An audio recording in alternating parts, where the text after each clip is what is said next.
أعوذ بالله من الشيطان الرجيم. بسم الله الرحمن الرحيم. الحمد لله الذي أنزل على عبده الكتاب ولم يجعل له عوجا قيما لينذر بأسا شديدا من لدنه ويبشر المؤمنين الذين يعملون الصالحات أن لهم أجرا حسنا ماكثين فيه أبدا وينذر الذين قالوا اتخذ الله ولدا ما لهم به من علم ولا لآبائهم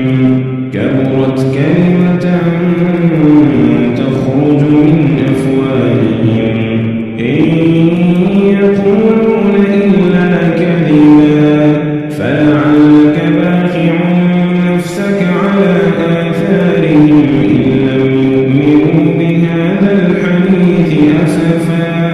إنا جعلنا ما على الأرض زينة لها لنبلوهم أيهم أحسن عملا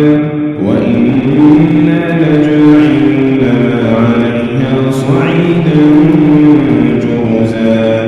أم حسبت أن أصحاب الكهف والرقيم كانوا من آياتنا عجبا